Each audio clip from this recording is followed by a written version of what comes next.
To get the thing started here. So, welcome everybody. This is the Tinker Tribe podcast. I'm your host, Greg Dowd. Today I am joined by Sam Swanson. Did I get that right? Yeah, you got it right. Uh, Sam Swanson. Sam Swanson from Slave to Servant. He's got a band, and we're going to have a conversation tonight about his story and get into, you know, how he got to where he is now. So, Sam, thank you for coming on my podcast and taking the time to talk to me tonight. Absolutely. Thanks for having me. I'm excited. This is my second podcast interview in relation to this new record and this band. So I appreciate you having me. Great. So tell me your story, man. So, how did you um, get to the point where you're playing music at the Self Reliance Festival? Where do we start? I mean, you want me to start with Self Reliance and how I heard about that, and or do you Sure, want, or do you sure, want, yeah, yeah. do you want So, to hear any background on my musical journey? I come I'm come from Chicago, okay, so I used to play in bands in Chicago, like in short. Um, Played in the whole like Fall Out Boy era of bands, Plain White Tees, all those bands. oh yeah, That was the scene that I was a part of, like playing um, in a few different bands. Made like 10 records. Then I got married and moved to upstate New York, and kind of gave up music for a long time, and went through some huge leaps and bounds in my thinking and my realizations and in studying and and reconnected, I would say, with my faith, and in a much deeper way than I had as like a child, being a kid that was in church. hmm. So I guess that Slave to Servant was kind of born in like during the experiences of that era of me kind of trying to find what is truth, like, and so I started writing songs about it as I started a podcast, and I took a lot of the content that I interviewed researchers on from 2013 to 2016, and put it into my music. So Oh that's wow, the short end of the deal. But if we fast forward, Self Reliance Festival, um, a year ago, almost, I moved out of my apartment, and I had bought a Greyhound bus, and I decided to go full time nomad. oh wow, And and I had just broken off an engagement with a woman that I was in love with, and I was like, I just knew it wasn't right, though. I just knew that something. I had a feeling like I wouldn't be able to fulfill my purpose, which is, I believe, this is a big part of it. And I couldn't see like settling down and having another family again with someone and being able to do it. I hmm, was like, I don't think this is going to work out. hmm. And so I ended up throwing in the towel. But that being said, I had gone to the Ozarks where my parents have a homestead, and I started working on my bus. I started just reflooring it and everything. And I was listening to podcasts, and Jack Spirko was the ticket, because I've been listening to him for a little while. Even when I used to have my podcast, I wanted to interview Jack because a friend of mine turned me on to him, and I wanted to interview him on there about survival skills and things like that. Just because I've always felt that in the world of, if I dare say it, like conspiracies or New World Order or whatever you want to get into, Yeah, uh, it's easy to just soak in a lot of information and not be able to do anything about it. yeah, So, yeah, yeah. part of like when I was doing God's Property Radio, part of my mission was to interview people that a lot on health, a lot of because we can actually control what we put in our bodies, Yeah. and so that was a big thing. So I interviewed people on vaccines. I interviewed people on holistic medicine. I interviewed a chiropractor, a home birth expert. Actually, the actual doula that helped my then wife like give birth to my daughter, home birth at home. So I mean, we interspersed a lot of health stuff, and we found ourselves actually we had more of a female audience than some of the other podcasts in our network that were covering some of the same topics, because women tend to care about their children and their families and have more of a nurturing aspect. So that was a cool thing. So Jack was next on my list to try to contact. That would have been back in 2015 or something like that. But I never did. And I've always remembered his podcast because I listened to it a few times back then. But then I started connecting with it and putting together a bug out bag, kind of getting down this whole rabbit hole of trying to be self-reliant in my nomadic new way. And I was listening to his podcast, and Nicole Sauce was on as a guest. And um, she was talking about the festival, and I was like, it's $75. I can bring a tent. This just sounds like something I should do. Yeah. And it actually worked out perfectly, because I had to take my kids the day before the festival. I had to take my kids to the airport in St. Louis. So I drove all the way from Arkansas to St. Louis, and then I was like 4 hours away anyway. And just so happened to work out that I didn't have my kids. So I got to just go soak it in by myself. And it ended up being, um, I don't know how other people perceived it that were there, but Mm. like I made a lot of connections. Yeah. And I walked in, and first person I talked to was John Willis.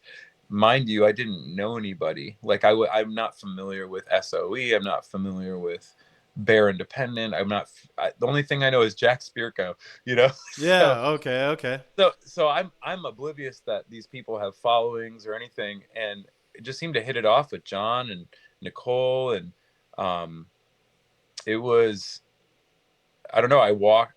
It's funny. Like I've said this on another podcast. I think it was Nighthawk. I don't know if you know Nighthawk, but he's Nicole's. Yeah. But Nighthawk let me park my car on the honor system. He's like, but you better come back and pay me for the parking, you know? And so I went to go get money for him at my tent. And I was on my way to bring it back to Nighthawk, and I couldn't help but overhear um, this guy with like a Southern accent. And there was a picnic table full of dudes. And he goes, it was something like, yeah, the tribe of Dan, yeah, they went on to create all them Norse gods and Odin, and and I was just like, okay, I think I gotta just sit down here, because these are my people, because this is like the stuff that me and like Canary Cry Radio and all my friends like in Revelations Radio Network, like stuff that we would talk about on our podcast and have researchers on and theologians and people. Like, it was just rad. Yeah. And so I sat down, and it turned into a 2-hour Bible study and it was Bear. It was Bear was the one who said it. Like, I didn't know who Oh, it was. yeah. Yeah. Wow. So yeah, and I was just like, this dude's awesome. Like, these people are awesome. It's so amazing that we can sit here at a picnic table and not feel ostracized or like censored that we can't talk about our faith. It's like Self Reliance Festival is all inclusive. Like, they let you do your thing. Nobody's judging you. You know, I feel like we're made to feel I don't think it's like that in the world. Like, if we were just going to sit at a picnic table, you know, somewhere in the city or something, like, man, I mean, you could probably get away with it, but I think that it would be very, very odd. And Yeah. um, Yeah. You'd probably get some funny looks. Yeah. yeah. So yeah, anyway, like, long story short, like John and Amanda and Nicole and just great people. And I had some conversations with John, and I thought to myself, like, you know, I've been this album, this whole journey of Slave to Servant has been a long one. And I'm finally at the point where I was ready to release the record. Like, I had the vinyl pressed, I had some shirts made, but there's some other things I wanted to do. I've been wanting to film a lot of videos for the record. And I thought to myself, this would be perfect if we could just play like right after the last speaker. Like, I think that people would embrace us and we would embrace them. And it would just be like this. I'm done with cities. I don't want to go to a city. Like, you got to pay me a lot of money to go to a city at this point, you Yeah. know? So I, I just feel like these kind of festivals are where it's at, and just Yeah. creating a counterculture. And I say that in a different way. I don't mean I'm just against like wokeism I just mean like something that's like here to heal. Like, I don't care I try not to judge people, you know, where they're at, like whatever they are, wherever they're beliefs are or anything, but just like flip this thing whole upside down, like love against the machine instead of rage against the machine, and just I don't know. I just feel like we are so disconnected from each other with technology and with uh with divisiveness, with the dichotomy, Yeah. and uh, I don't know. I guess that's like my main thing, and I just saw a lot of that there. I saw a lot of the people there were just good people that want to do good things. So, Yeah, yeah, man, and it really is like people got to take action, and I think like the people that show up there are people that are taking action in some way in their life, and if not, they're interested in what solutions are offered to help make their life better by hmm taking those actions to becoming more independent and less, you know, less dependent on the system that we live in. Because I'm sure you've come to the conclusion that this system is set on slavery. So I mean, it's like it's always has been. I yeah. mean, nothing new under the sun. It's always been that way since Egypt. It's like it's just go back. I've gone into that myself, and looking back, like I read this one book that talked about how the symbolism of the pharaoh had the crook and the flail. So that's how you would lead you. It'd either lead you through adulation, making you think he's a god, leading the sheep softly with the crook, or through coercion and violence through the flail. So yeah, it's very ancient. All Yeah, these the methods of controlling other humans. totally. Totally. I mean, there is a serious inner peace issue that people have that want to control people.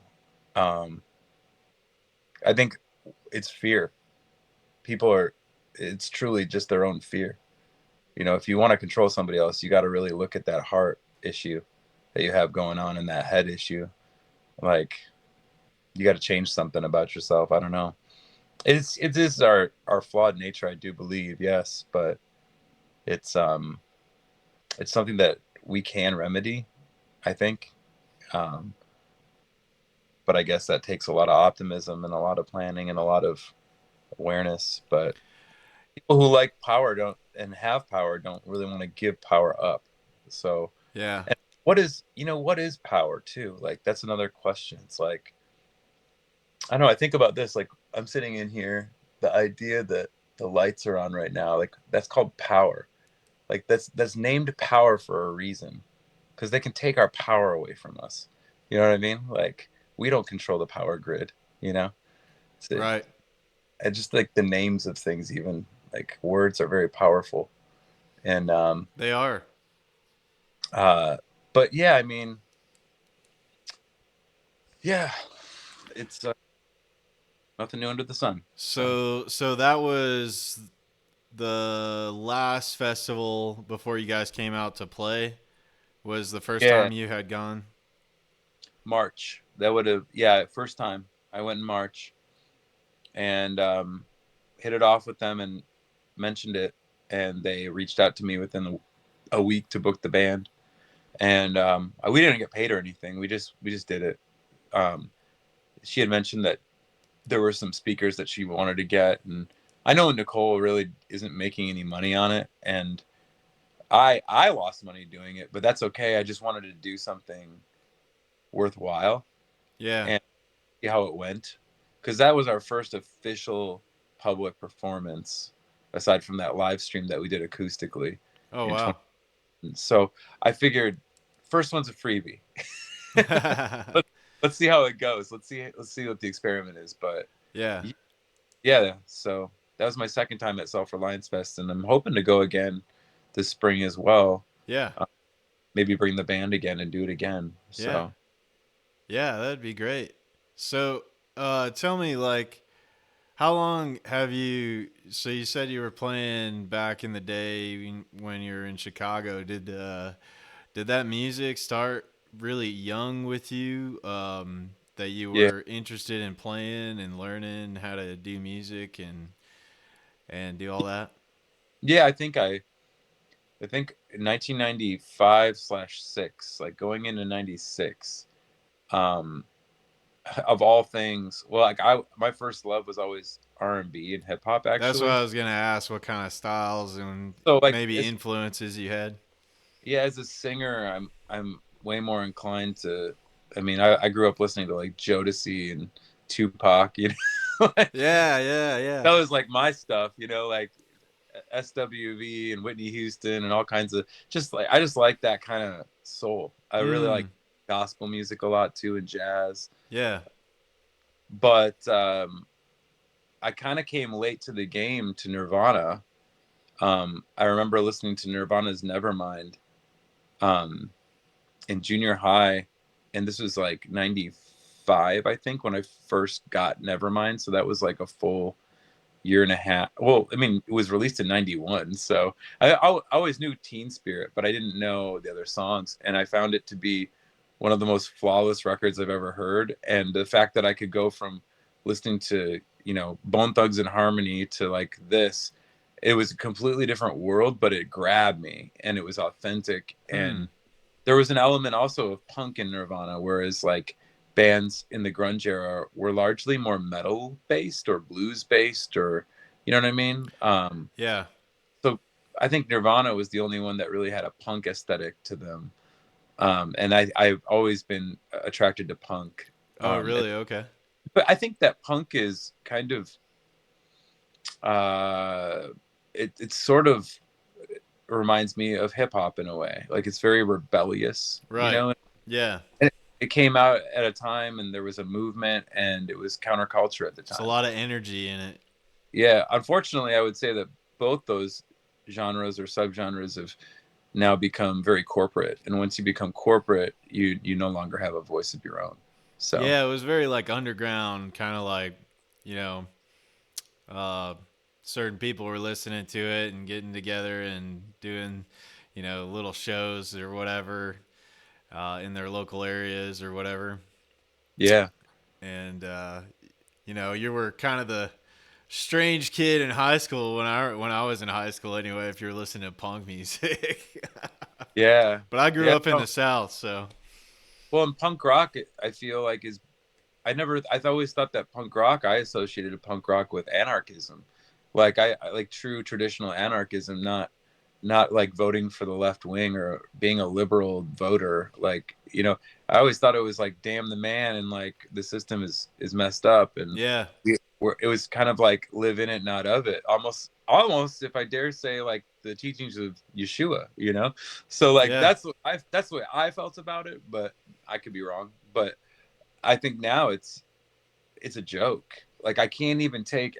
I'm really glad and thankful for COVID, because COVID has forced people to make a very bold line drawn in their life in one way or the other. yeah. It kind of did do that. Yeah, And I think that was just phase one. Um, but uh, and I mean that, I don't mean like we're gonna have COVID part two. I mean there are a lot of things I think we're gonna, as humans, we're gonna be experiencing a lot of big changes. And I don't say that as an alarmist. I just say that because if we made it through phase one, just remember there's gonna be more phases. We got more tests to pass. oh yeah, But I'm glad because a lot of people, I have seen a lot of people wake up. A lot of people didn't like being pushed around. A lot of people didn't like, having to wear a mask or whatever it was. And then when the vaccine rolled out, I think that was really good too, because for me, I kind of got annoyed with. I'm annoyed with both sides of the dichotomy when it comes to voting. yeah, Uh, I I have one side, our drummer is a great example. So Jesse Sprinkle, our drummer, played in Demon Hunter and Dead Poetic and Poor Lou and Cutlass, all these like Tooth and Nail Records bands. He's a little bit older than me, but he's amazing. But anyhow, he hated Trump, hated him, and he would go off about Trump all the time to me. And I was just like, And my response would just be, I just don't know him. I mean, I just don't know if I could judge him. Like, it seems to me like, number one, like I have a totally different view on this, than I could tell that Jesse wasn't where I was. But number two is like, I don't think I could say I hate anyone. I hopefully I don't hate anyone. Like I might hate their decisions, Like I might not approve of the way they're living, but I might not like the way they talk. But to hate somebody is pretty strong, you know, and hate only begats hate. So anyway, but I remember talking to him numerous times, even while recording this record, mind you.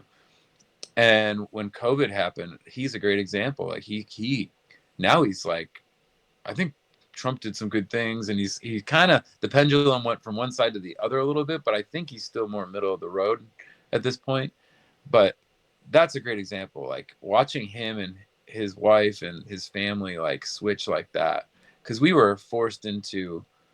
I hope I'm not telling too many deep stories like that are getting us off track or anything, but he and I both in 2019, while I was recording this record, that summer of 2019, we had both we didn't vaccinate our kids, and it's just a personal belief. We That's that's good, man. never shoved it down anybody's throat. Just said, hey, like that's just not what we do. So we had our kids in public school in New York, and in July of 2019, while recording this record, I got a letter from New York State, and so did he, saying the religious exemption in New York State is now no longer valid. Oh, they did that? Before COVID. Yeah. And we were forced with the decision, do we pump our kids full of poison that we don't agree with, or do we homeschool? That's all. That was the only two options. Dang. And I do find it quite unfair that if you own a home and you have kids and you can't put them in public school, you still have to pay school taxes. I think there should be something for that. Like those people especially, like should not. They should be exempt from school taxes, in my opinion. But taxes is another issue, right? Taxation is theft. Anyway, Absolutely. so back to that. He and I were forced into that, and then COVID happened, and we ended up not skipping a beat when all the other kids had to come home in early 2020. You know, it was like God just provided for us. Oh, wow. Sometimes I feel like God just pushes us out of our comfort zones on purpose, and it doesn't feel good. But sometimes, like, what you need isn't what you want. Right. And I think when you need something, that's when you do something. If you just want something, like, oh, I want to do that, I want that thing, or whatever. In this case, it was like sink or swim. It's like, all right, like you put your money where your mouth is. I feel like it was a test in a way, and we passed, and we got a reward and a blessing for it. You know. Wow, So that's cool. Yeah. Yeah, man. Every time that I've in my own life I have, done something that I was scared to do or whatever, it's like on the other side of that was a lot of growth and a lot of, you know, meeting, very interesting people and, more in alignment with my thoughts and values. So, yeah, um, sometimes I think it comes with a traumatic experience. And just like you said, it's like, I think it's there to teach you a lesson. you get shredded a bit. You know, you have to lose the old you. It's like you're blooming like a flower blooms, or you're going into the cocoon to come out as a beautiful butterfly. Now it's like, what's that statement? Like it's like the caterpillar thought his life was over until he became a butterfly. It's like that. You know, it's like when we get to that point of growth is means you are moving outside of your comfort zone. You know, Right. anything that's not growing is dead.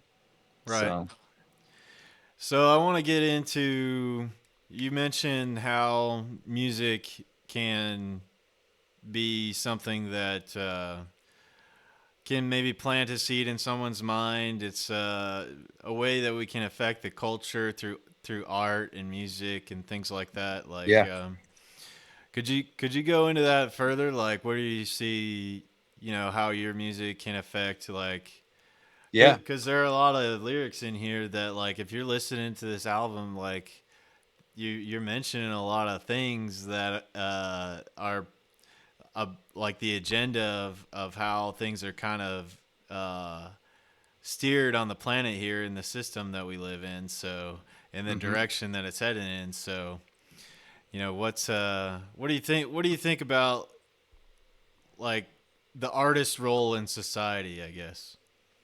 Well, I always say this, and I'm just repeating what I've heard from one of my favorite artists, Miss Lauryn Hill from the Fugees, and just her solo career. Like she's an inspiration to me. Her MTV Unplugged record is one of my favorite pieces of art I've ever heard because it was basically a big fu to the record company. She had gone through a huge religious experience for herself. Like I don't even want to say religious, but spiritual, we'll just say. And all of these songs are about God that she wrote. And you would think MTV Unplugged is expecting you're going to play like some of your hits from the Fugees, maybe off of your Miseducation record. And she just had all this new material. And it was all about the system living in Babylon. And it was just so it's worth getting your hands on a copy if you can. And not just the songs, but she has all these interludes in it.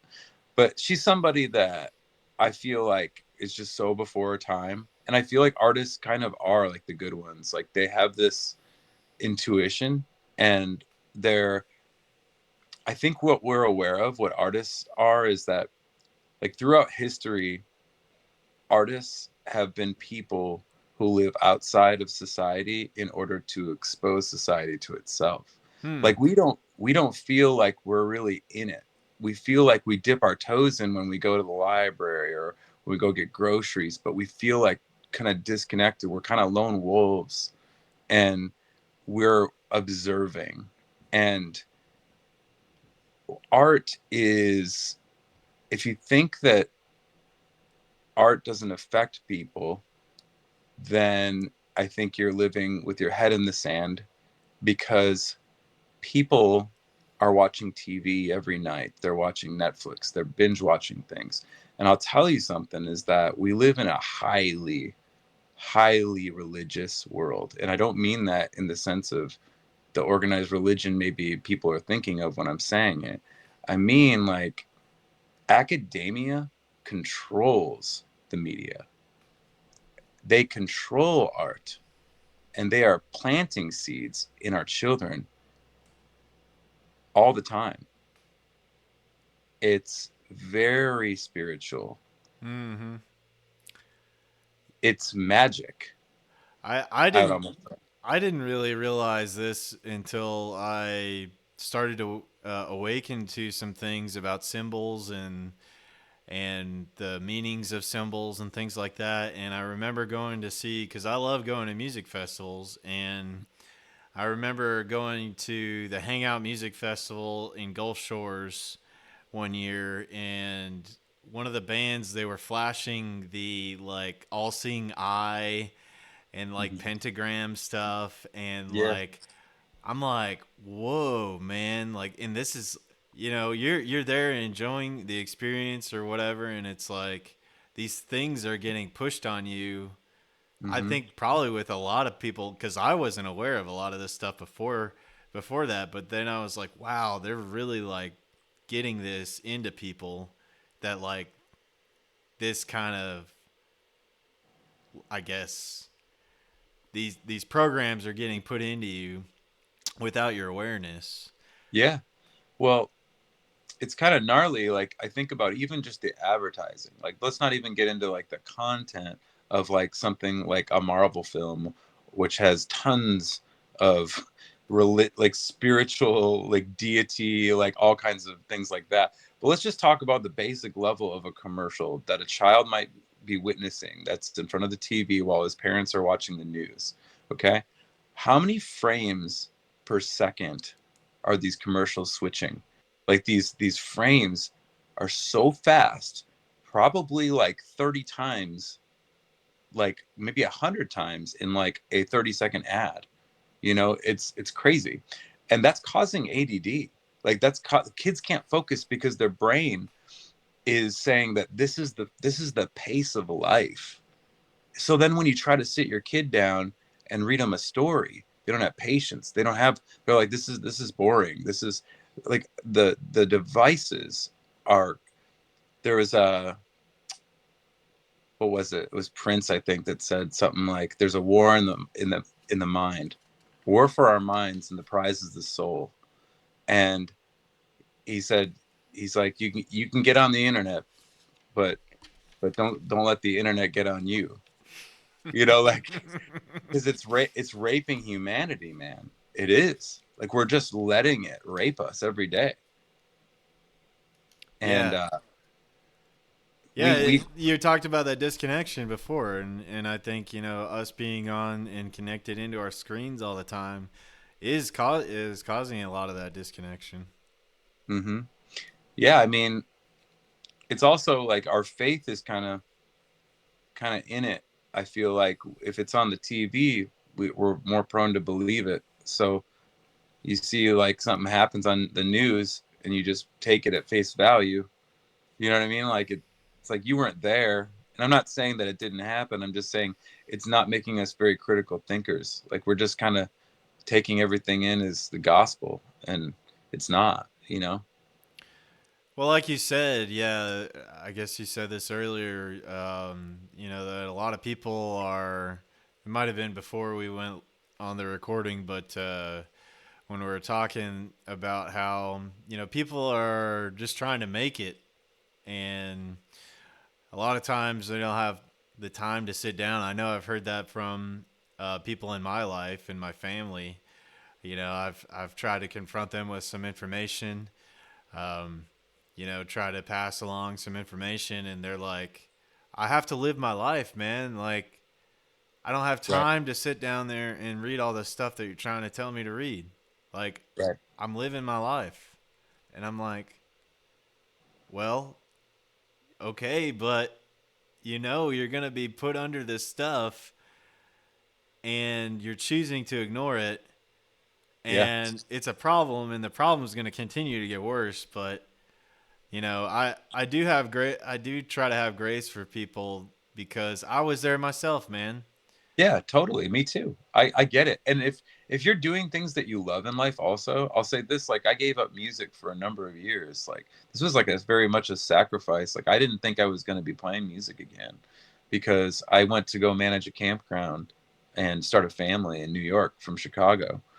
And when I hung it up for a while and just let it be, um I went into a new period of growth, like intellectually speaking, also just learning new skills, becoming handy. Like I had no clue about. I probably couldn't even remove like the door handle like with a screwdriver before I moved to New York. You know, I didn't have any skills. You know, and I learned a lot. I learned how I helped build my own house and Oh stuff wow. like that. So like my my capacity went up.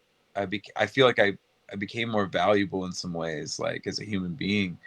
And it's amazing when you're not distracted because like I just wanted to make records. That's all I've ever really. That's like been my passion since day one is making music. And um, if I would have kept doing that, I would have stayed asleep.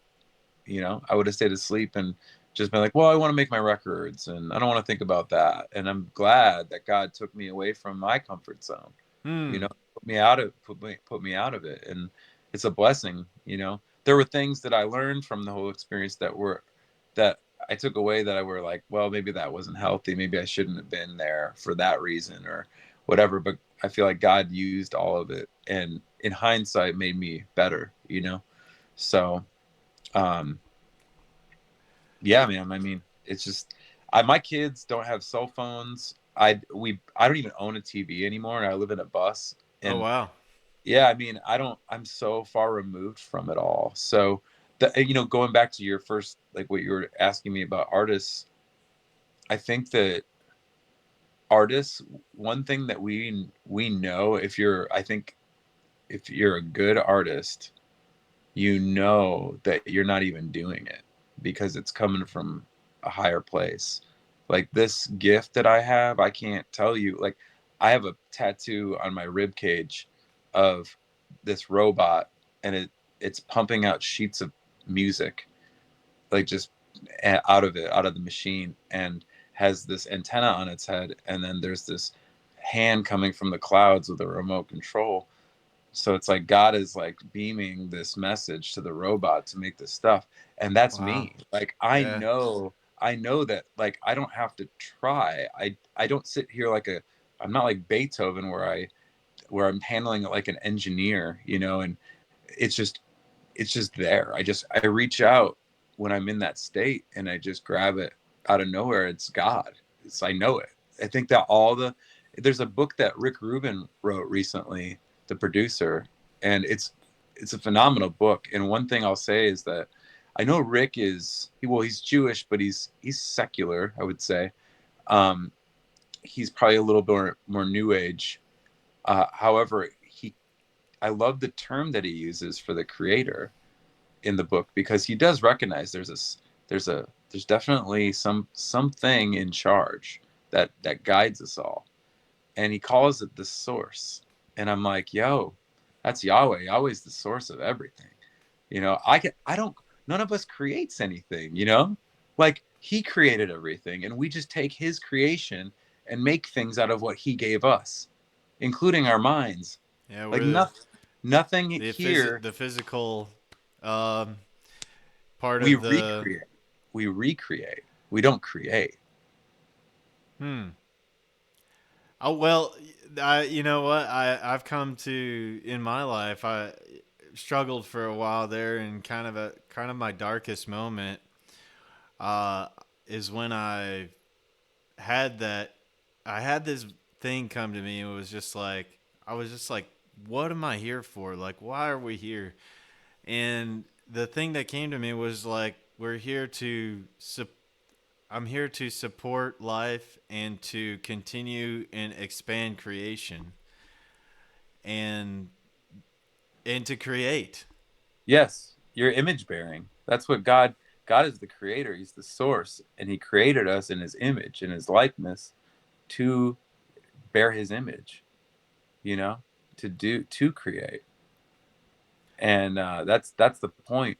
But we're also here, and I think this is this is like my personal mission statement as a human being in this world, and it's to be a beneficial presence to everyone who I come in contact with.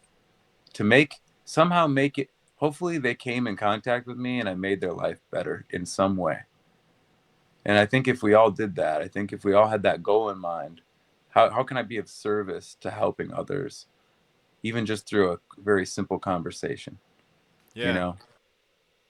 Yeah, that's something I've come to myself. It's like, you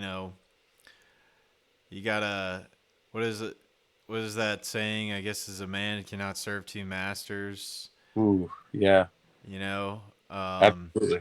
so like we should serve creation, we should serve God, and all of us as human beings are creations of God. We're all another part of God, I think.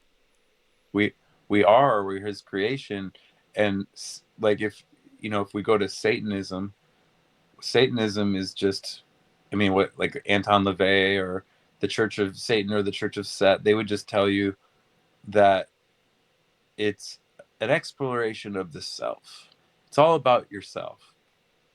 You are God. You're God, yeah. And that's a huge difference. Like people don't realize. Like it sounds harmless. Like, oh, it's just, but that's Satanism. I mean, that is it. They don't even know what they're saying. Like I don't think a lot of them, because they don't take God seriously. But Gnosticism is salvation through knowledge. Yeah. That that's where like believing in God is not just in God.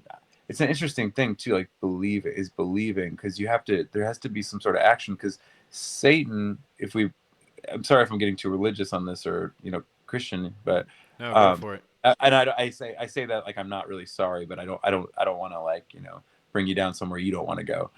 So I'm not trying to be shoving my views here, but yeah, if we think about Satan and Satanism, I'm trying to think of what I was just going to say. I kind of lost it there. Sorry. Um, It's the rebellion against life, in my opinion. It's yeah, like it's the entire, he's the like adversary. you have the positive polarity, you have the negative polarity, and it's like Yeah, completely on the negative polarity side. So it's kind of interesting. whatever, God's plan is, it's like let's do the opposite. So You it's ever hear you like ever hear this? If you add if you subtract the D from devil, it's evil, and if you add an O to God, it's good. no, no. That's pretty good. Yeah. I haven't heard that one. Anyhow, Yeah, so I was, we were talking about, how art, I think art in, especially like music or like comic books or movies or things like that have a science fiction, all this stuff has a way of getting a message to somebody. Whereas if I was to talk to them and try to get this message across to them, they may put up guard blocks.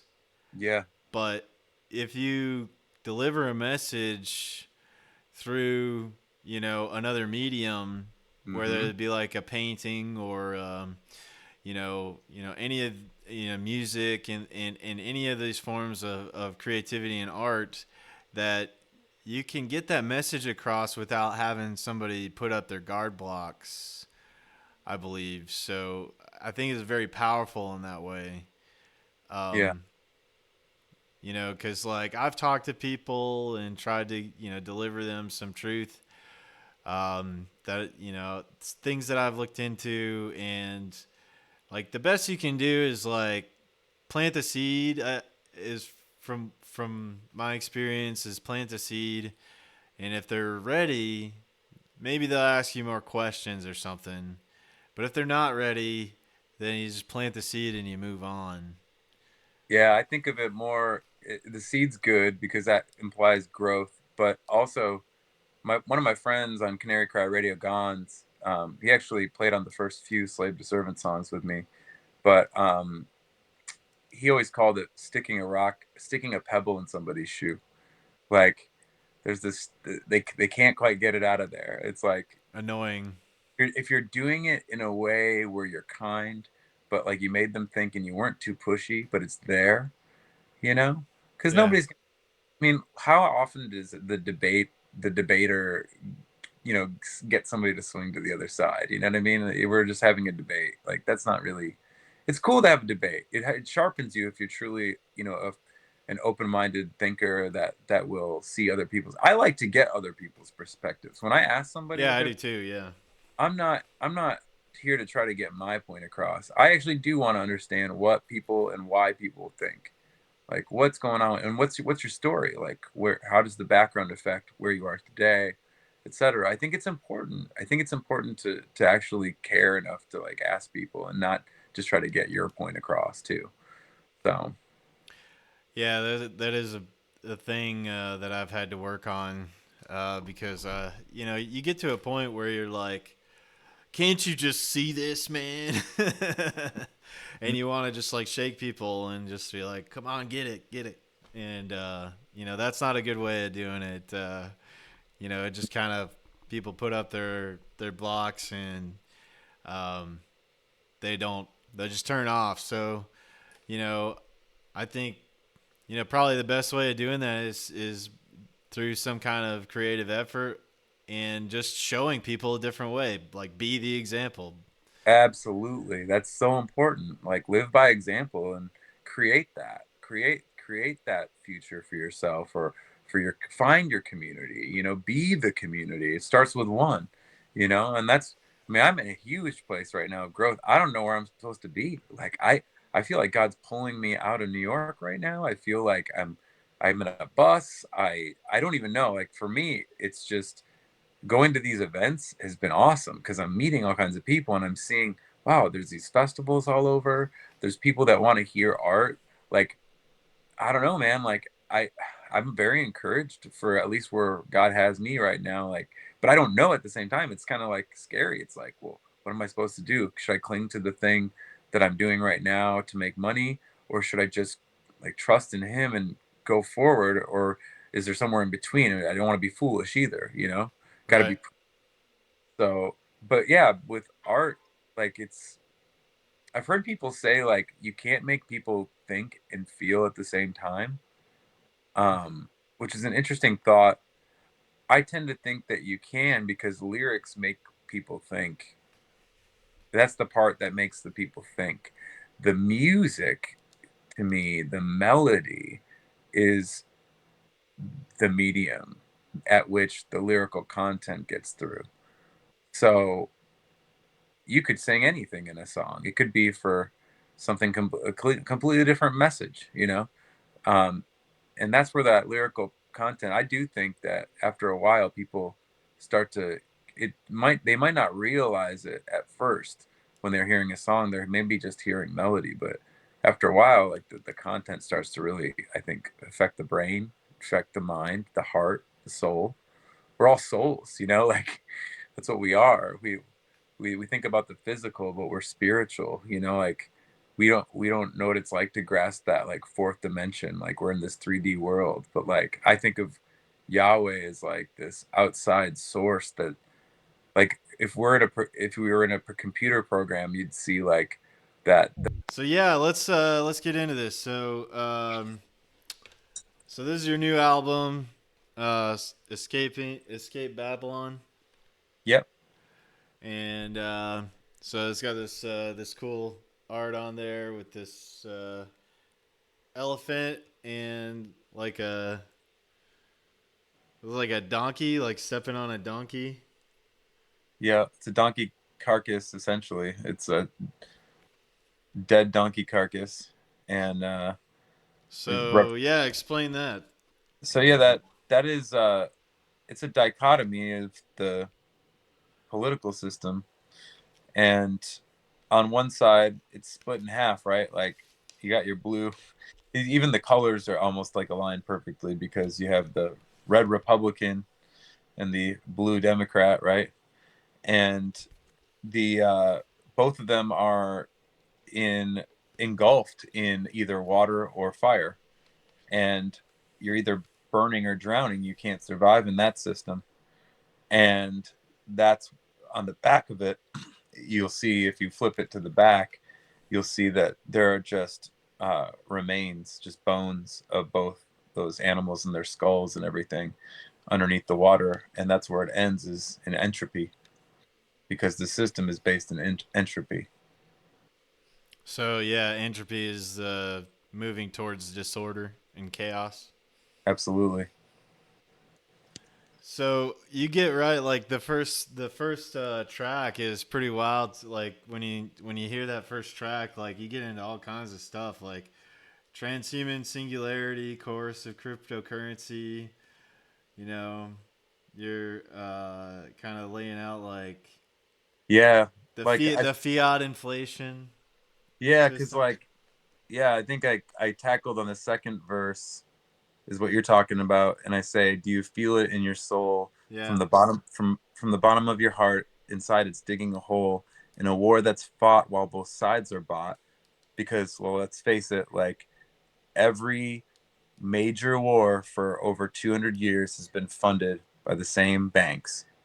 It doesn't matter who wins in that sense because the bank always wins. But anyhow, so in a war that's fought while both sides are bought, we somehow never cease to hesitate to fight to stop. Here's to progressive liberation through a government sanction. Here's to fiscal conservation through some fiat inflation. There's both parties right there.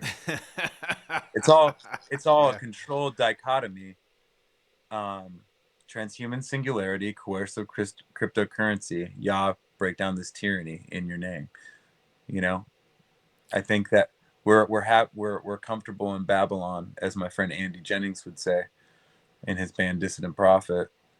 He's been playing music like this since 1996, believe it or not, in the UK. He's to Oh me, wow.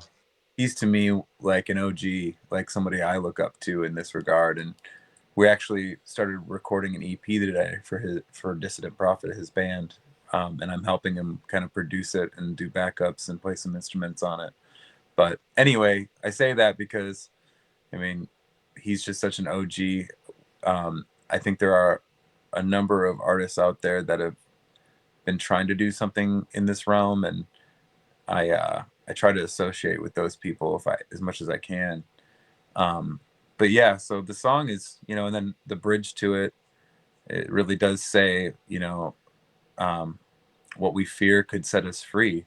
Just that moment of redemption, something big, eternity, just beyond these three dimensions. I can feel it in my body, a metaphysical tsunami, something better than I could ever wish for every soul so systematically enslaved in your name, So that's just that track to me.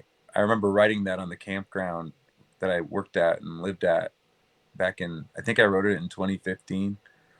And I remember copying and pasting Morpheus's speech to Neo from the Matrix because I wanted to open the record with questions Yeah. like, what is the Matrix? What is this system? And so Yeah. that's what destroying the eye is. That it's like the beginning of the questions. It's trying to like bring that cognitive dissonance, because if we just ask questions of people and we don't push people, but we just oh, well, then how does that work? Like kind of play Columbo on them a little bit, like, and I think that questions are the best thing, because I mean, I remember somebody asking me a question about politics, and that was what got me to go down the rabbit hole in the first place, because I couldn't answer them about my party, about something.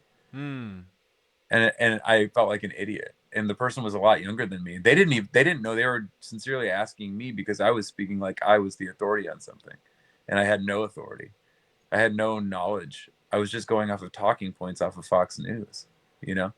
Wow, that's funny. I was talking to a friend last night just about that, and kind of our both had a similar story about that, where it was like somebody talked to us about like something in politics, and like at the time I had no idea what, and then had to go on.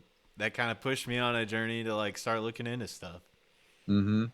You So know how I was saying that, like, we live in a very religious world, and yeah.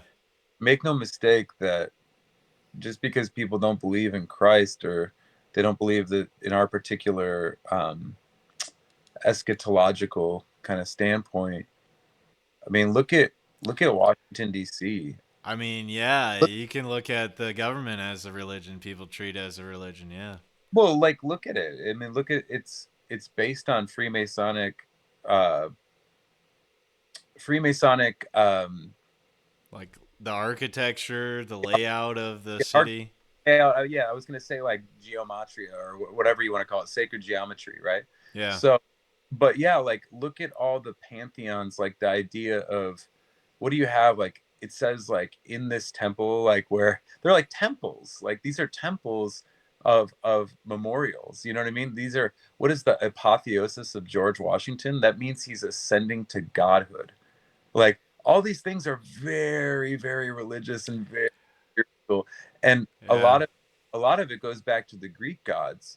And I think something that people don't realize about history is that they think, oh, all these religions are the same, and I'm here to tell you, I'm not telling you what to believe, but I can tell you this is that like the Hebrew people were vastly different. They were monotheists in these were people that believed that humility was a virtue in a world where the Near Eastern world, every other religion believed that.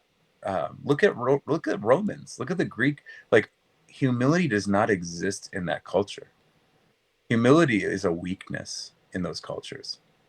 And furthermore, God, in the Hebrew culture, God created you and I as image bearers and as kings and queens, as royalty, to not rule over anyone else, but to rule over ourselves.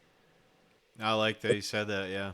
What the Greek, I'm just using one example because pretty much all of them are the same, but I'll just use the Greek gods as an example. They created humanity as, because it really does read, if you read the text in it, it reads like the gods were like whining, like they were like, we don't want to do all this work. Like we need somebody to be our slave. Like that's essentially what the Greek gods did, was they created humanity to so that they could rule over them and have them work for them and be enslaved. And then they elect like the kings and queens, these monarchies, which were not part of the Hebrew tradition. Like you think about back in the Bible where it's like they're like, we want a king. The Hebrews, it's like, okay, but you're not. God's like, you're not going to like the king or queen, because all a king or queen is like an exception to the rule. They're like this intermediary, like, position between God and people. So they are like the royalty. They're like God on earth. Yeah, yeah. Nobody can be God then when you put somebody like that in charge. And that's something to think about when we think about our politicians, and when we think about all these monuments, and when we think about what is it exactly that we believe. That's what I try to get across on my podcast is to lead yourself. Like, be the person that you want to be in your life and lead the people around you. Lead your people. Like, become the best version of yourself. Like, I'm working on that myself right now, and Good. getting in better physical shape and everything. Cause like, you know, getting through the years to come and everything. Like, um, what good am I gonna be for my people if I'm not able to like physically help them? Yeah. Well, I mean, our body's a temple, right? And we're Yeah, supposed to. I mean, it's a pretty big responsibility to treat your body right.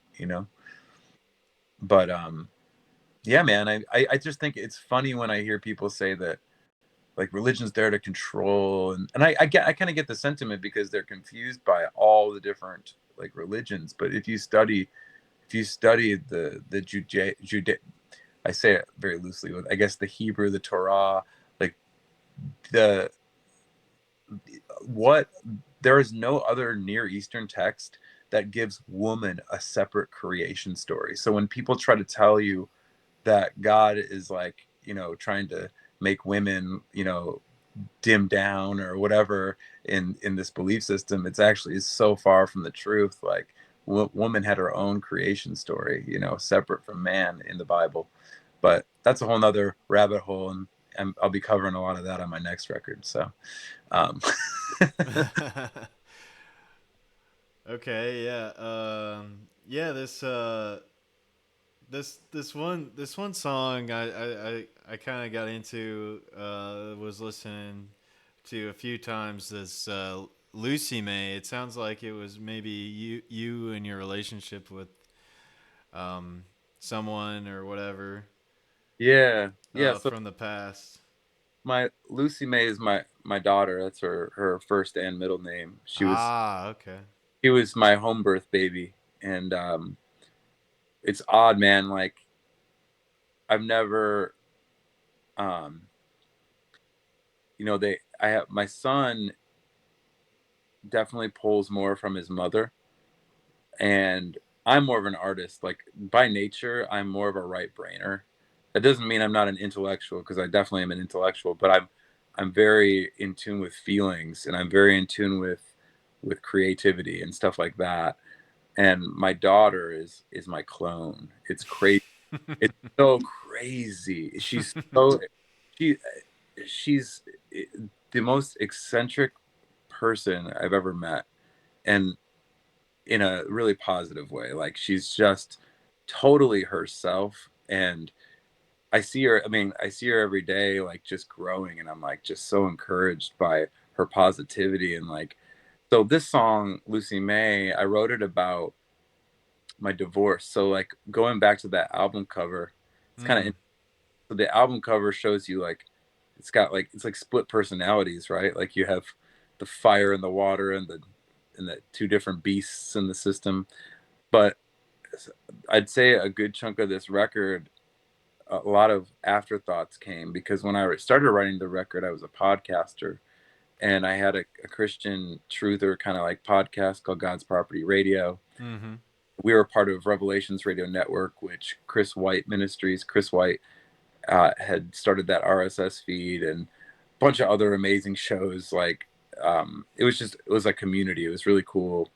And when that came to an end, it actually kind of came to an end because I was going through a separation and eventual divorce with my wife at the time.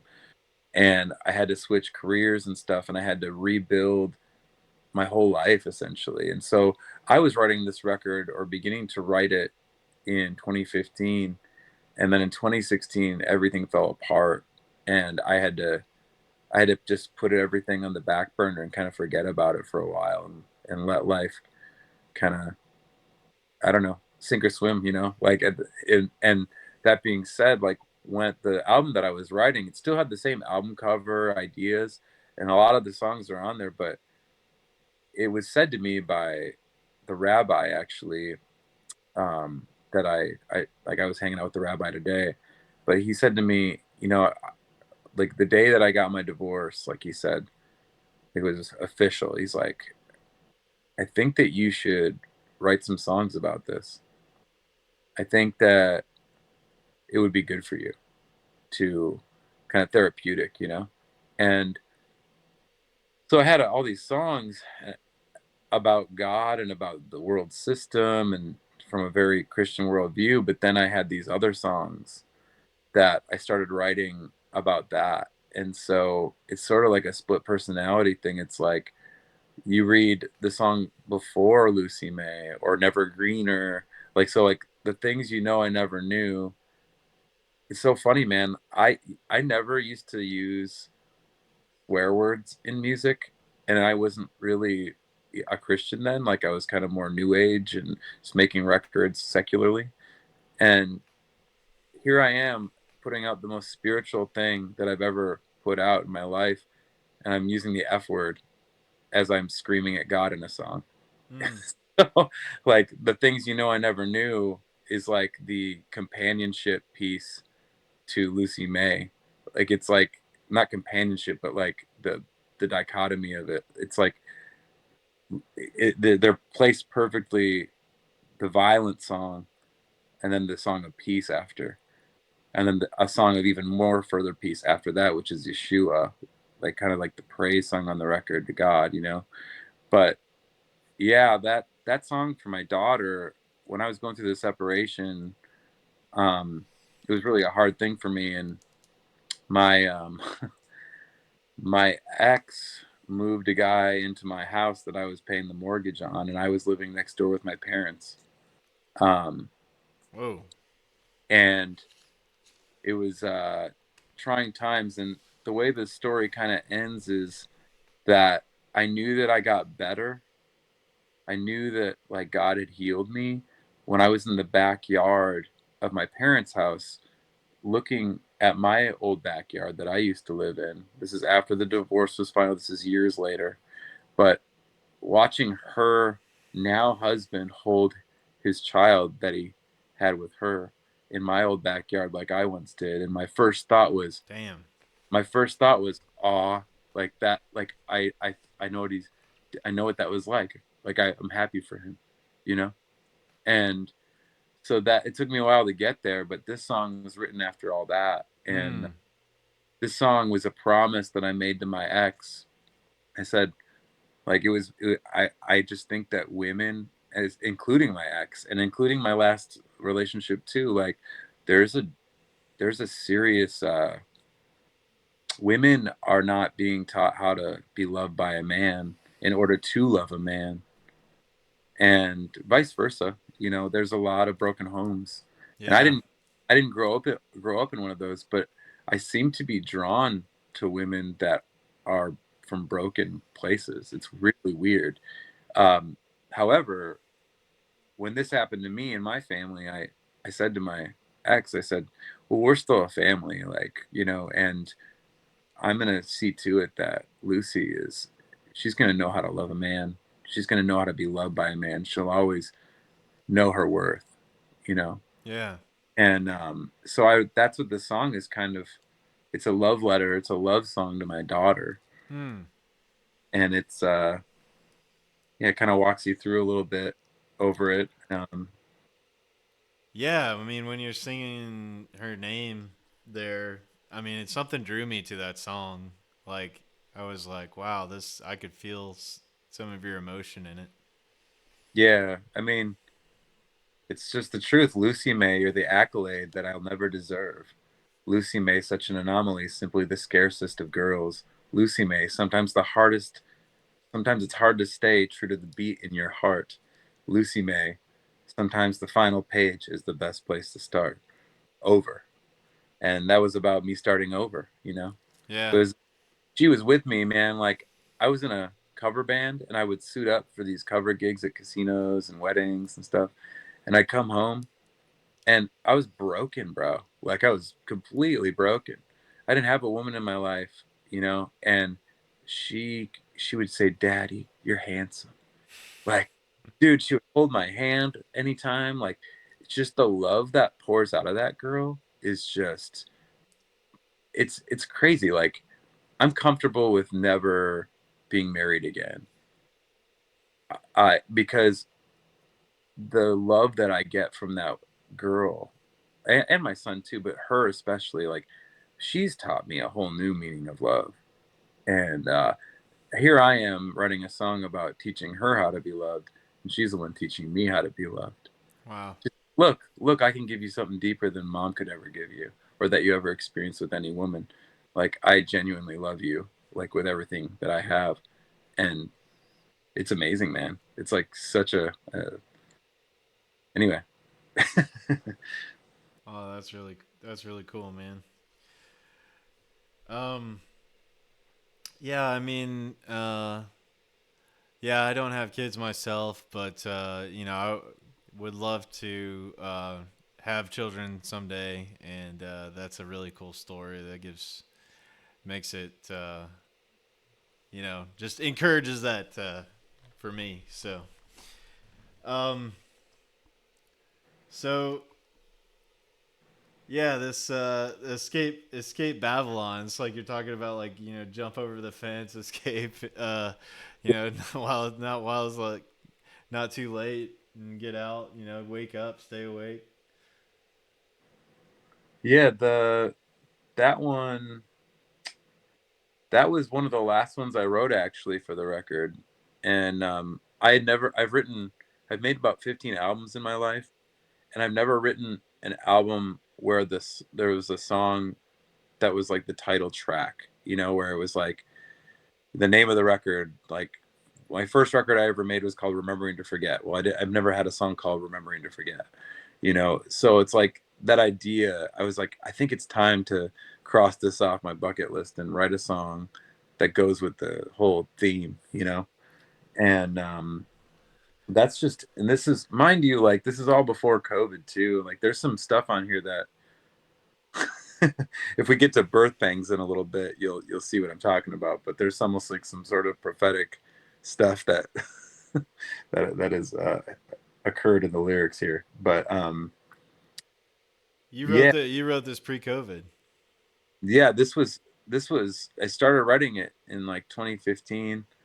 I put it on the I put it on hold in 2016, and I didn't come back to it till 2019. And I decided that summer, it was my busiest summer as a cover musician. I played 193 gigs that year in 2019. Oh wow. So the cash was flowing. I was doing good. I was like, I'm gonna. This is it's time. It's weird, man. It just snapped like that. Like I had taken a break from creating for so long, and it was like I was in now I was becoming the butterfly again. I was like the caterpillar, right? Like, and I just felt like this wave of like the flood of inspiration. And for some reason I also felt like the there was this sense of urgency. Like it was like I don't know what's going on in the world, but I learned all this stuff for a reason years ago, and I feel like I need to like tell the world about it. Hmm. And I was mixing the record with James Paul Wisner as the lockdowns happened. It was done, and Oh wow. I remember thinking, "Whoa! Like what does this mean?" Because I was thinking I would go on tour and maybe just do the whole normal like circuit and try to play cities and stuff like that and try to fit it in my own way. And I've since realized that I think I'm wondering if God just it's hard to know, but I'm almost wondering if this was better.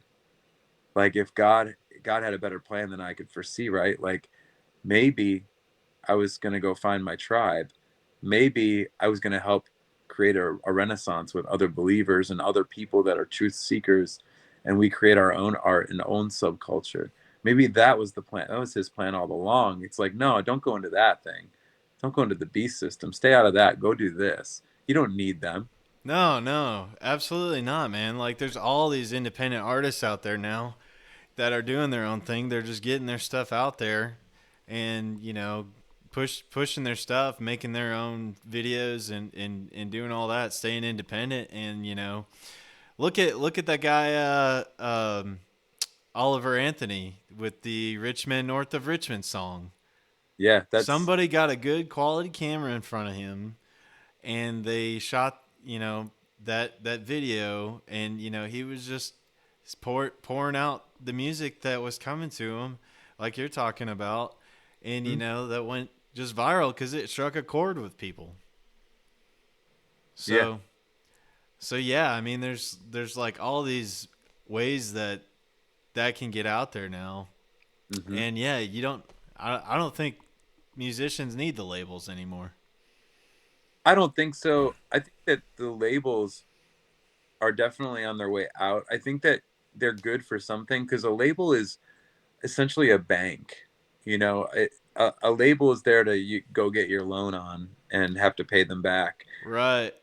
And hopefully you Yeah. play the cards right and you can, Hopefully you read that contract well. Yeah. right. And I don't know, like there are definitely benefits to a label. I'm not opposed to signing to a label if it were in my best interest to do so. But seeing as I don't think any major label at this point would want or even think about supporting an artist like me with the content that I'm putting out. I don't think like the next video I'm about to drop, I don't think they would touch it. Like I play Hitler in the video. You know, like and I'm obviously so far from, I'm not saying that Hitler's good at Yeah. all. It's actually a mockery of Hitler in some ways, but it's also a mockery of like the political system. And if anything, I think Republicans should be mad at me for this video more than liberals. But we'll see. I don't even know. I don't know how it's gonna do. But Dude, that I love all that controversial stuff, man. Like, I mean, when yeah, you're telling the truth and you're like trying to wake people, or you're like trying to put your message out there, it's like that shocking stuff is what does it a lot of times. yeah. I'll send you a preview of it if you want to see it. Yeah. I'm just waiting on the last scene of it was cut. He did something goofy at the end where he didn't let the song ring out, and he kind of went Monty Python and created all these credits with bloopers at the end. And I'm like, why would you do that? That's like so silly. I would just let the song ring out with like me being serious or something at the end. But anyway, so I'm waiting on him to just cut the ending off and make it normal. But I can send you a private link after this if you want to see it. Yeah. It's zany. So Cool. I like all that stuff. Like there's these artists like this high res guy that does a lot of cool videos like that where they're just kind of poking fun at the system and stuff like that. And I love that stuff, man. yeah, no, I mean, me too. It's fun, man.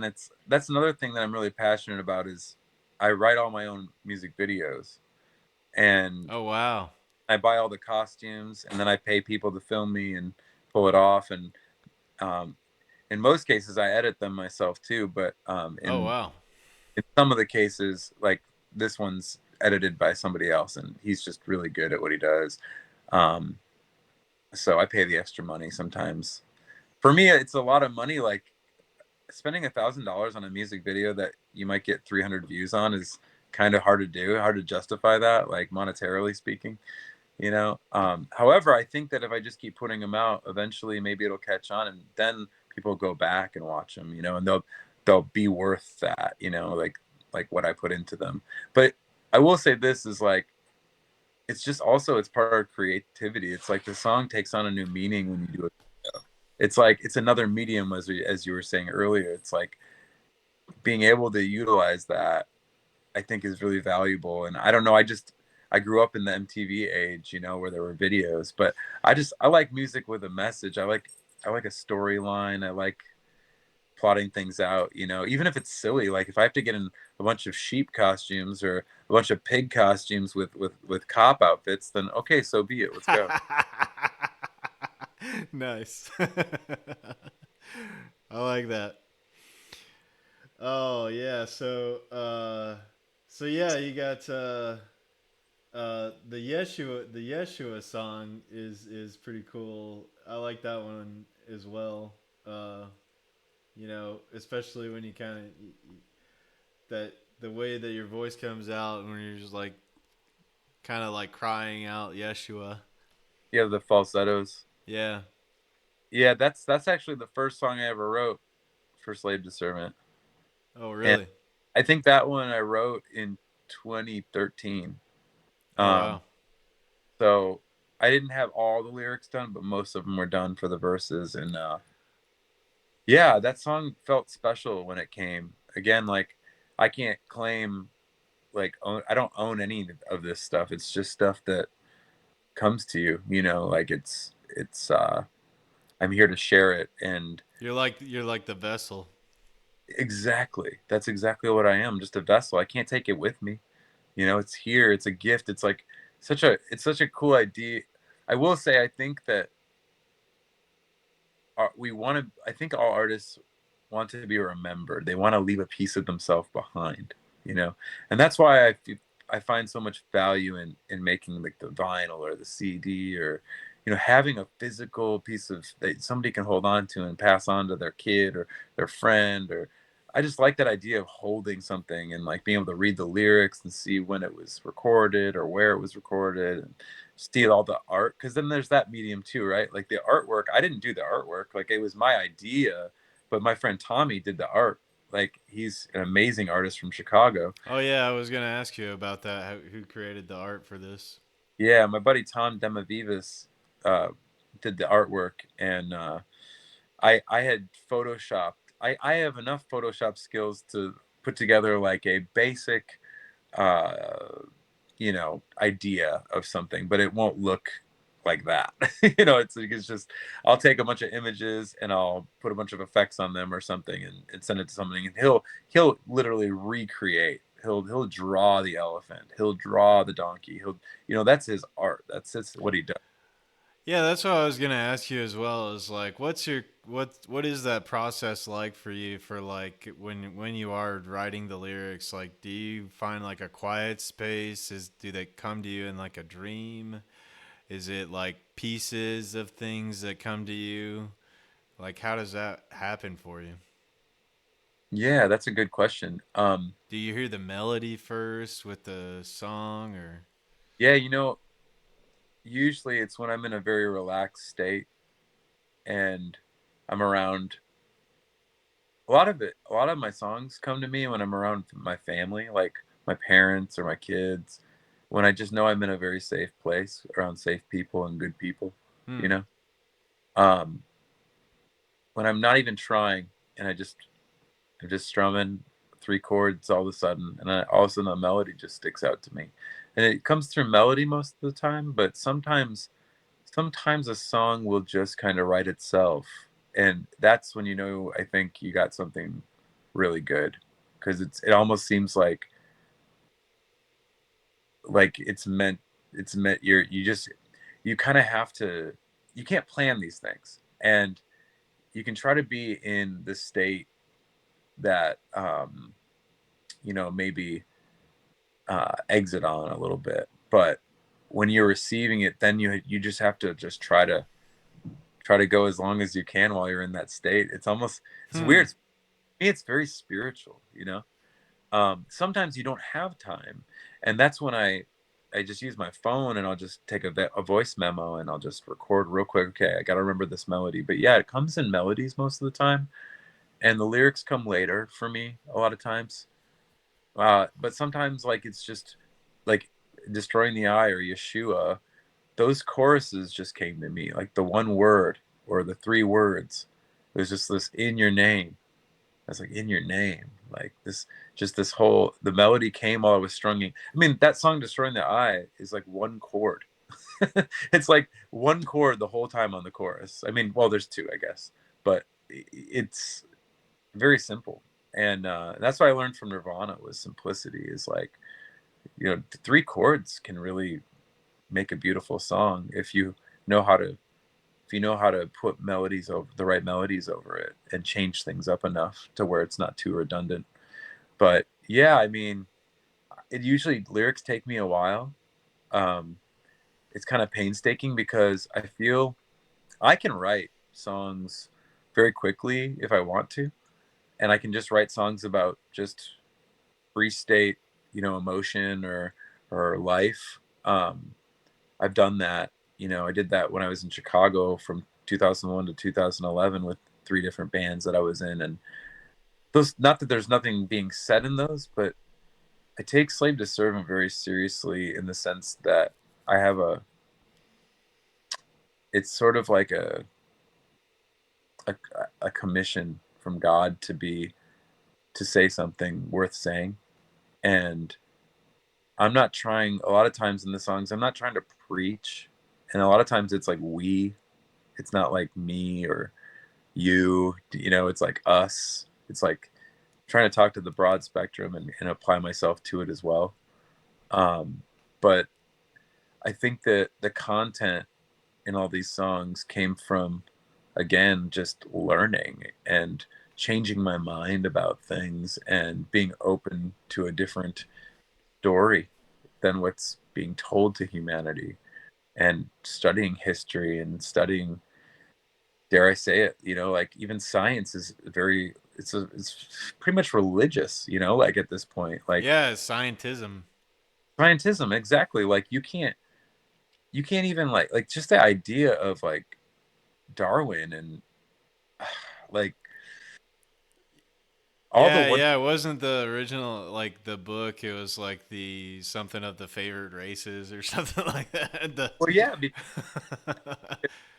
Darwin's cousin, I'm trying to remember his name. It starts with an R. It was like Rasmussen or Ras. I forget his name, but he's the creator of eugenics. Yeah, yeah, I think it So was like, the preservation of the favored races or something. yeah, I did. I should be able to like name these names. I interviewed people on this stuff. Like I have the receipts all on like on YouTube, from those years. They're still there. But yeah, I mean, the basic concept of evolution, it's a broad term to say evolution. So on its face, yes, microevolution exists because you have different kinds of dogs, different kinds of cats, different kinds within a species, quote unquote, right? But there's no evidence for macroevolution. Like you can't get a kangaroo out of a rock. Like Yeah, you can't observe that. And when you realize that what they're doing is there really are like microevolution that could pass. You don't even have to call it evolution. You could call it something I think else. they Like, call it epigenetics now. yeah, yeah. And so, but I mean, we've never seen a star form. Like that would be stellar evolution. Like all of those things have to, there's like six kinds of evolution that would have to be observed for the whole thing to work as it's taught. It's very confusing on purpose. It's like, oh, well, this is based on a theory. Well, what's a theory? Well, it's a belief. I mean, Yeah, basically, I mean, you come up with an idea about how you think that you can describe this thing, and then you try to test it out and test it out and test it out. And, if it doesn't agree, then, you got to throw that one out. You got to come up with something new. absolutely. And like going back to the first song on the record that we were talking about, like I talk about that in that first verse, like, and I was very intentional about this, like tying in with this upcoming video that's coming out because um I said like evolutionized identity. Like, what did I say before that? It was like something about, do you feel it in your bones from the bottom of and to the top inside you? Take Taking control. control. in a world that's cracked while the odds are stacked, we somehow never cease to hesitate to spin our backs, we turn our backs on each other. When it's survival of the fittest, what's the point in compassion? Seriously, what is it? What's the point in like having compassion for Yeah, if you think that way, then it's like I got to get mine and screw everybody else. Yeah. Darwinian? That's Darwinian. That's science. That's what we're taught in the public school system. You know, I mean, what is the point? And then the the point about the hospital, right? Like the what's the point in compassion? Why even cure disease in in a hospital cash in? Because it's a business. Like you're losing business.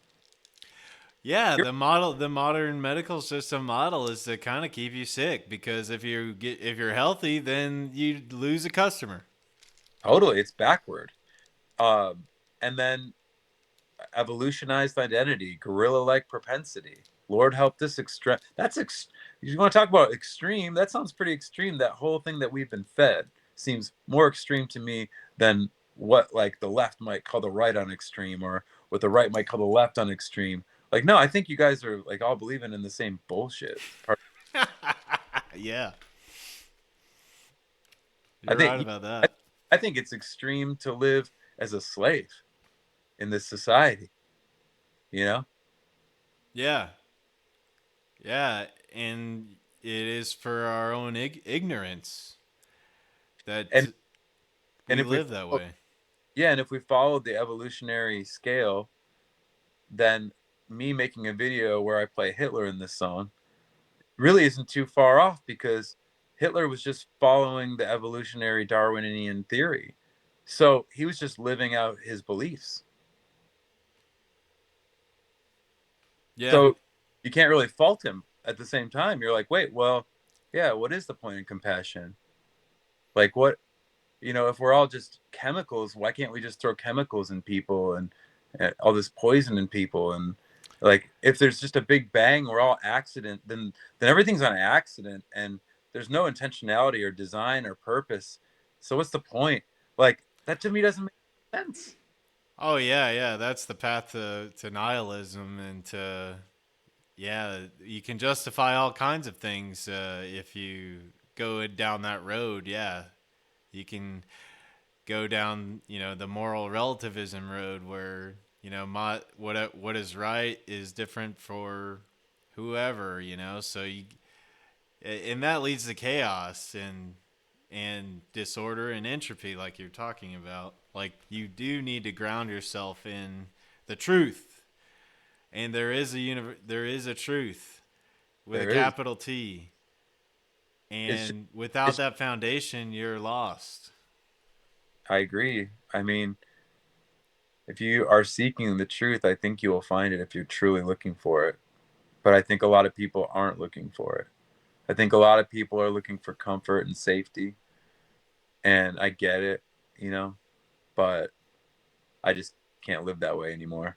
It's dangerous to do for yourself. It's dangerous to live outside the system and be self-reliant. And um, somebody at the Self Reliance Festival in March, I don't know who the speaker was, but they ended their spiel, and it really impacted me. And he said, "You can have freedom or you can have safety, but you cannot have both." And I was thinking, man, because safety's not safe. It's just not. Like, look at the zoo. Like, these lions and tigers are quote unquote safe, but they're losing hair. They're not getting enough sunlight. You know what I mean? Like, do you really want to be in the zoo? Yeah, do you want to go join your pod and put on your VR headset and get your IV drip of the protein formula?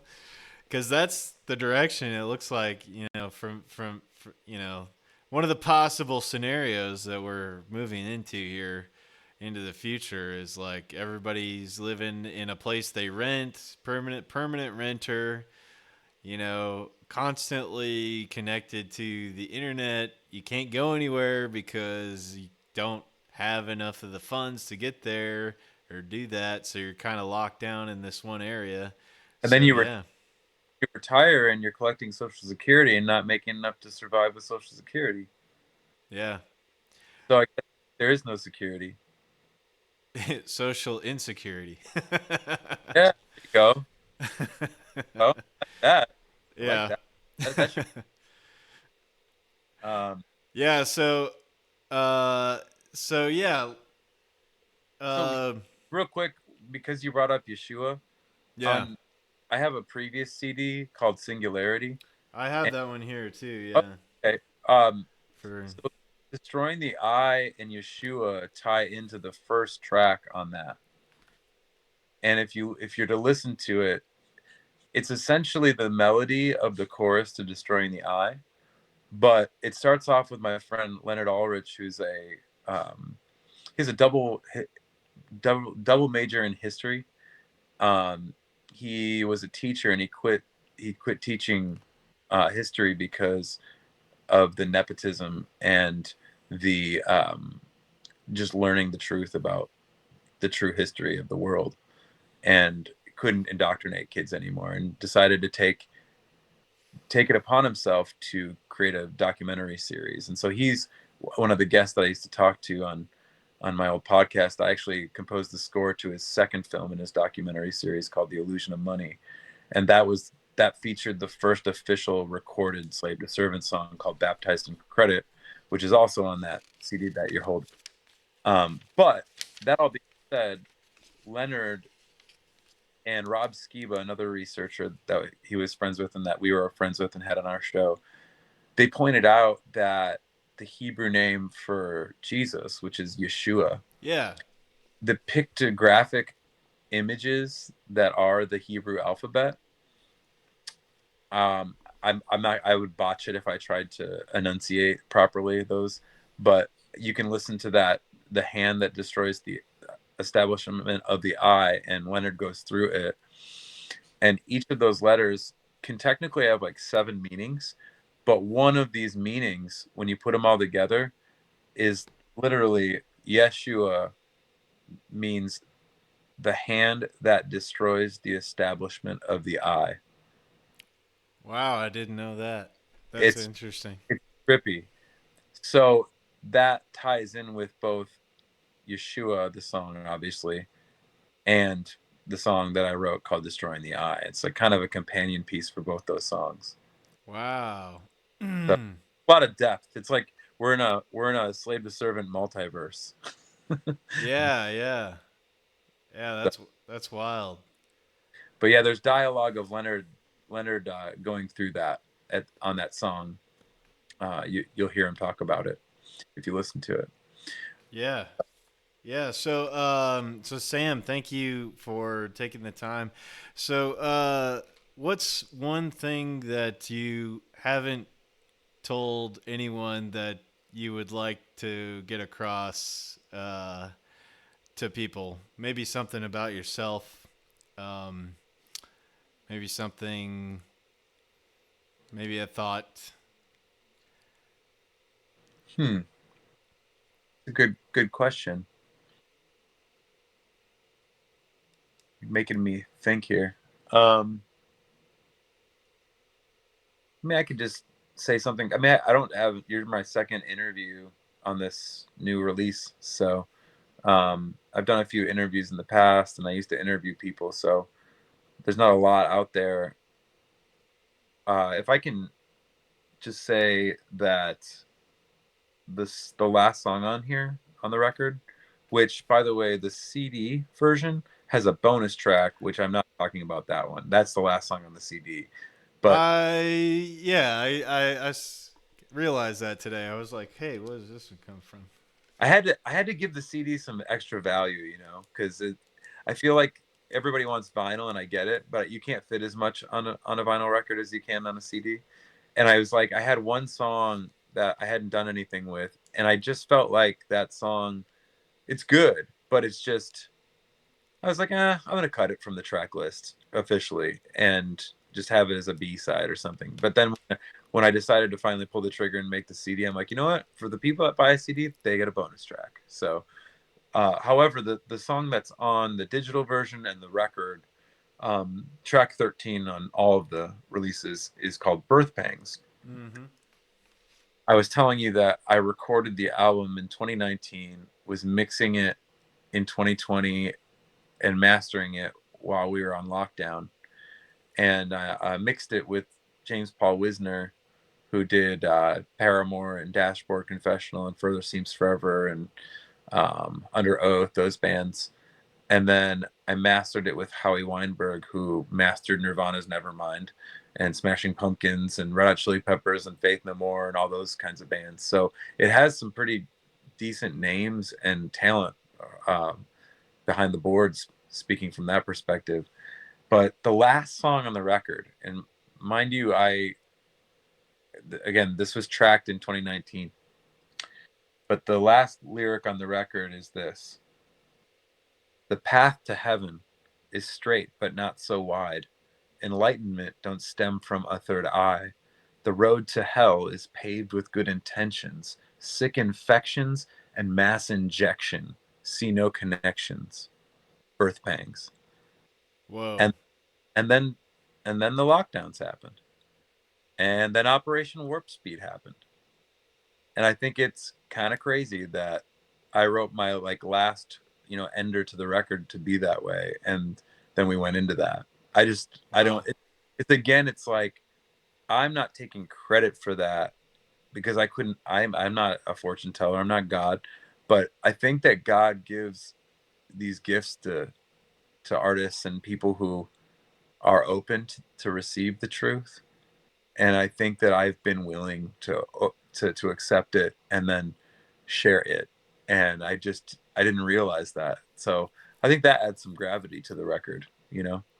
Oh yeah, yeah. That you were seeing this and writing about it way ahead of time. And I sat on the record for 3 years. It just sat there. I was like, I can't release it right now. It just I pressed the vinyl a year ago with the intention of maybe releasing it, and then I didn't see I don't know, I just got a green light. Self Reliance Festival was the green light for me. I was like, you know what? I'm coming back here. I'm gonna release this record. And we played all 13 songs and you got to witness it. Yeah. And that's I mean, I don't know if I don't think we're gonna play 13 songs next time we play. So you probably are one of the only people that's gonna get to hear the record in its like entirety like that. So thank you for being there, and it was a pleasure. I enjoyed speaking with you. I mean, it got very deep there at that merch booth. Like just talking. So Yeah, man. Yeah, it was good to connect with you. Um, I rarely uh, do I find people that I can kind of go deep with conversations like that about, and like we've had on the spiritual aspect of things. So, hmm and I can tell that you've gone down and looked into a lot of different stuff. yeah, Uh, So yeah, it's been a pleasure, man. Where can people find you? Get the album, support you guys with your music and your band, and yeah, uh, how could people find you? yeah. You can go to so the band is Slave to Servant, like the number two, and it's spelt out PWO. So you can go to slave2servant.com/store and purchase. We have posters for both the releases. We have vinyl, CDs, T-shirts, stickers. I'm working on getting some more things, but um, I'm sure I'll have more. You can go on Spotify, Amazon Music, Apple Music, iTunes, Deezer, whatever streaming platform you listen to. I guarantee that Escape Babylon is on there, and so is Singularity. You can listen to all the songs. Um, and then find us on, the thing that I try to ask, like, if you're not interested in buying anything, that's fine. But it really would help us out right now is if you go to our YouTube channel and subscribe to it, share our music videos with people. I spend a lot of time and money on these videos because I believe that one day it's going to make a difference for something. I don't know what, but if you could go there and subscribe to that, become a follower on, if you listen to Spotify, if that's like your thing, go be like, I think we have like 88 followers, so we haven't even hit 100 yet. It would be really nice to actually, I don't even want to like, I know there's people out there that I could go to and they could get me fake, like plays, and I don't want any of that. I just want a real connection to who's really listening. So if you like it, please just go follow us on Spotify, subscribe on YouTube, become friends with us on Facebook, Instagram. I try to post. For some reason, Instagram is like my favorite place, just because you can post and peace out, and there's not a whole lot. But I keep getting told, like, John Willis is like, you need to start TikTok, and I'm like, so it just seems like another thing to hook me in, you know. But I think he has a point. Maybe at some point I'll get on TikTok. But yeah, if you want to find us on those, it's just at Slave to Servant TWO. That would be really helpful. Also, I wouldn't mind shouting out a couple resources for people that want to just seek more truth. But my friends Basil and Gons have been doing Canary Cry Radio since 2012, and my show, we were buddies. Like, we probably got into it about the same time when I did God's Property Radio. But when the pandemic, I hate even saying that word. I'm going to correct myself. The pandemic happened. Yeah. When that happened, they decided to go full time with Canary Cry News. So 3 times a week, you can go subscribe to them on any podcast app or whatever. I use Apple myself, but Canary Cry News Talk, what they do is they kind of do what No Agenda does. They break down the news that's coming in, and they got their finger on the pulse of a lot of stuff. So they broadcast Monday, Wednesday, and Friday every week, and it's from a biblical worldview. They've got a lot of credibility. Their show, Canary Cry Radio, they just started rebooting it, and I was the most recent episode on it for this album before coming on your podcast here. And you can go back and listen to some, just the researchers that they've talked to is phenomenal. I mean, they even had, I think Basil talked to Rand Paul one time. Like, he got like 5 minutes with him on his phone. Like, he just like recorded the conversation as like a little episode. But not that that matters. Like, I don't care about the political figures, but it's just such a wild roster of people and viewpoints. I've And never heard of it. Yeah, I'm gonna yeah, check it out. their tagline is "Think outside the cage." So it's pretty rad. I like But that. they're good people. They're about my age, and I just see them as people that are just putting truth out there, and trying, having humanity's best interest in mind, and trying to, like, really, they'll deconstruct these news articles and show you the propaganda. Like, do you see how they phrase that? Do you see what they're talking about? Like, do you see what they're insinuating? Like, it, but they don't do it in a paranoid, alarmist way. They do it in a very humorous, like, prudent way. So good That people. that's So what we need. We need more humor because it's when you do look into that information, it gets kind of dark sometimes. yeah, So yeah, slave two spelled out TWO servant yeah, on YouTube and Instagram.